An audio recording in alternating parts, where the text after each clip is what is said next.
Am I the only one that didn't know the incredible origins of fish farming?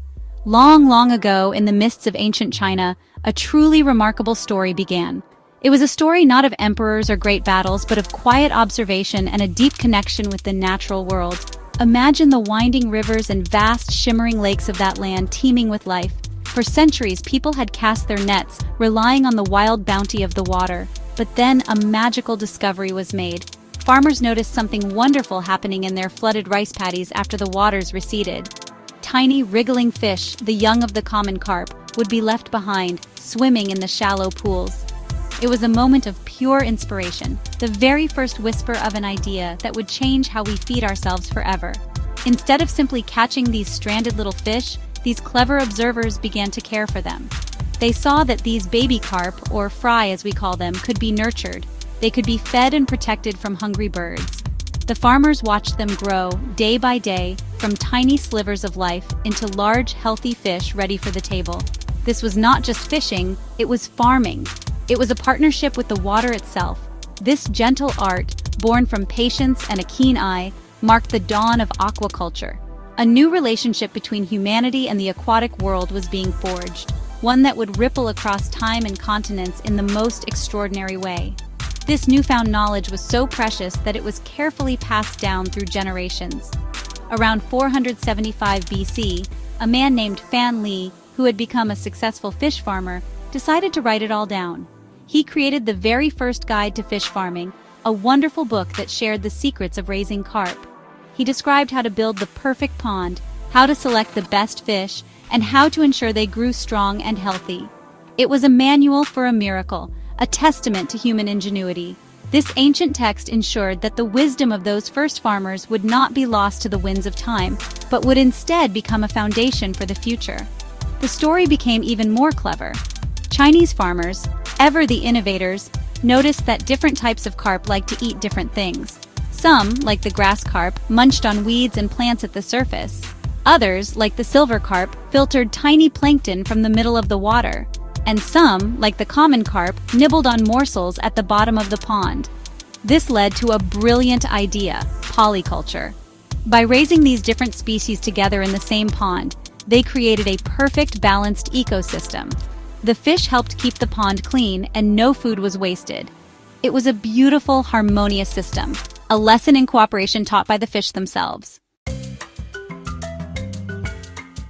The story of fish farming continued to flow, like a great river seeking new channels. Its journey took it south, to the warm, life-giving waters of Africa. Here, another extraordinary fish was waiting: the tilapia. The ancient Egyptians knew this fish well. You can even see it in their hieroglyphs. Tilapia was a true gift from nature. It grew incredibly fast, could live in all sorts of water conditions, and was happy to eat simple plants. Best of all, it raised its own young with remarkable care, often holding the tiny fry in its mouth for protection. This made it a perfect candidate for farming, a hardy and reliable source of food that required very little fuss. The introduction of tilapia was like adding a new, powerful current to the river of aquaculture. It was so easy to raise that it quickly became a favorite for farmers in many warm parts of the world. It didn't need the special conditions that some other fish required. This humble but mighty fish helped bring the promise of fish farming to countless new communities. It provided a dependable source of protein, helping families to thrive. The tilapia's journey from the rivers of Africa to ponds across the globe is a wonderful example of how one species can have such a massive, positive impact on human lives, simply by being itself. As these ideas spread, human creativity blossomed in new and exciting ways. In the vibrant waterways of Cambodia and Vietnam, part of what was once known as Indochina, people lived their lives on the water. They built floating villages, with houses, shops, and everything they needed bobbing on the surface of rivers and lakes. So it was only natural that they would invent floating homes for their fish as well. They crafted large wooden cages or sturdy nets, which they anchored in the river. Inside these enclosures, they could raise fish, feeding and tending to them right from their own doorsteps. This was a truly ingenious solution, perfectly adapted to their way of life. These floating cages were a revolutionary idea. They allowed people to farm fish without needing to own any land at all. The constant flow of the river brought fresh, oxygen-rich water to the fish and washed away their waste, keeping them healthy. This method soon spread throughout Southeast Asia, from Thailand to the Philippines. The sight of these floating farms became a common and beautiful feature of the region's great rivers, like the Mekong. It was a testament to human adaptability, showing how the principles of fish farming could be reshaped and reimagined to fit perfectly within different cultures and environments, bringing food and prosperity with them. The currents of this story eventually reached Europe, carried along trade routes and through the exchange of knowledge. Here, in the quiet solitude of medieval monasteries, the practice found fertile ground. Monks, living in self-sufficient communities, needed a reliable source of food, especially for days when eating meat was not allowed. They built large, tranquil ponds known as stew ponds, and in them they began to raise carp, the very same fish that had started this whole journey in China. These monastic ponds became centers of expertise, quiet hubs of aquaculture where the gentle art of fish husbandry was practiced with patience and devotion for centuries. But Europe had its own native fish with unique potential. In France, people began to look at the beautiful, fast-swimming trout that lived in their cold, clear streams. Raising trout was a different challenge altogether. Unlike carp, trout needed constantly moving, highly oxygenated water. In the 18th century, French farmers pioneered methods to meet these needs. They developed a system of raceways, long, narrow channels through which fresh spring water constantly flowed. This mimicked the trout's natural habitat perfectly. They also mastered the delicate process of incubating trout eggs and raising the tiny fry, a huge step forward that made large-scale trout farming possible for the first time. This French innovation did not stay in Europe for long. The promise of farming this delicious fish was too great to be contained. Settlers and entrepreneurs carried the knowledge of trout farming across the Atlantic Ocean to North America. The continent's vast network of cold, pristine rivers and streams proved to be an ideal new home for these techniques. The first successful trout hatchery in the United States was established in the mid-19th century, and from there, the practice spread. Trout farms began to appear, nestled in the mountains and valleys, providing a new and exciting type of farmed fish for a growing nation. This transatlantic journey was a pivotal moment. It showed that fish farming was not tied to one species or one continent. The principles were universal: understand the needs of the fish and recreate its environment. The arrival and success of trout farming in North America laid the groundwork for the continent to become a major player in the world of aquaculture.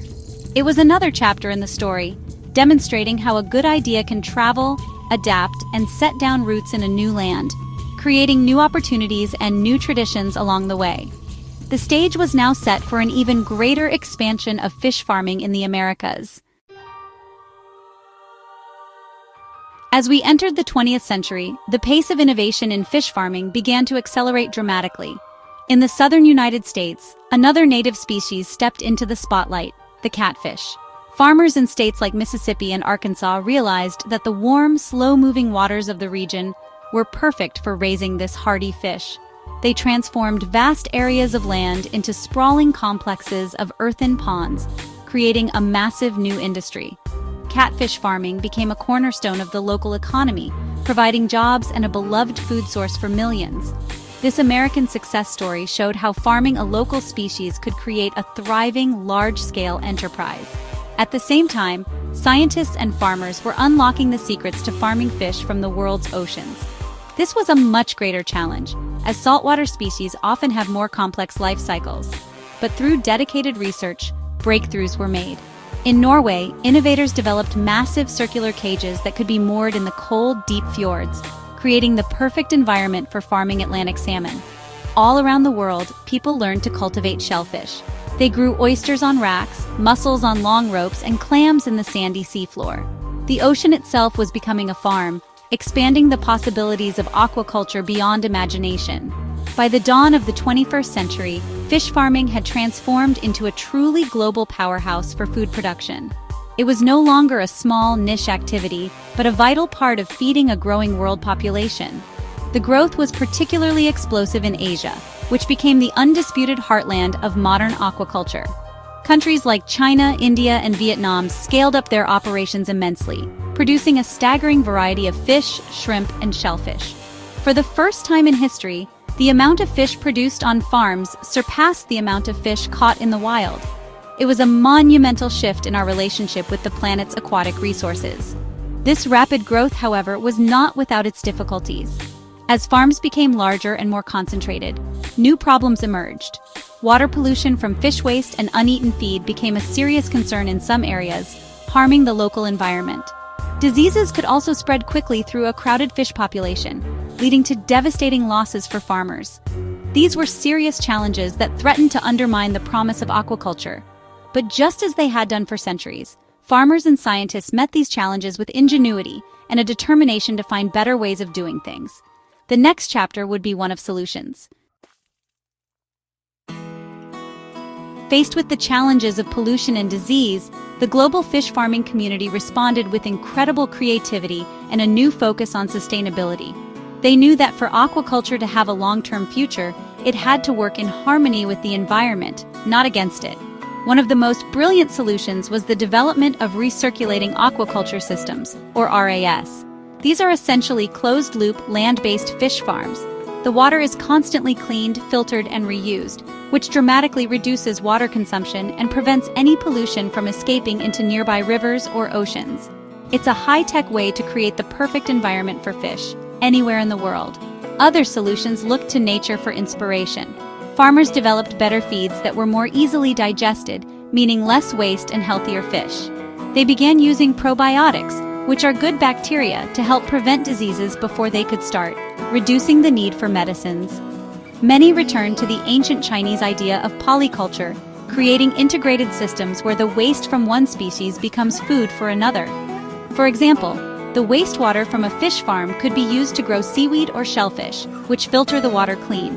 These clever ecosystem-based approaches showed a growing understanding that a healthy farm depends on a healthy environment. The benefits of this ever-evolving industry are immense. First and foremost, fish farming provides a reliable and affordable source of healthy protein for billions of people. This is incredibly important for food security, especially in developing nations. It also creates jobs and supports coastal and rural communities around the globe. Furthermore, by providing a sustainable alternative to wild-caught fish, aquaculture helps to relieve the immense pressure on our wild ocean populations, many of which are struggling. When done responsibly, fish farming is not just good for people. It is a vital tool for conservation, helping to protect the magnificent biodiversity of our planet's waters. The epic tale of fish farming is far from over. It is a story that is still being written every single day in ponds, rivers, and oceans across our world. The journey from a simple discovery in an ancient Chinese rice paddy to the high-tech global industry of today is a testament to human ingenuity and our remarkable ability to learn from the natural world. The future is bright, filled with the promise of even more sustainable and innovative methods. As we look ahead, we can be confident that this ancient practice will continue to evolve, helping to feed humanity and protect our precious blue planet for many, many generations to come. The current of progress flows on.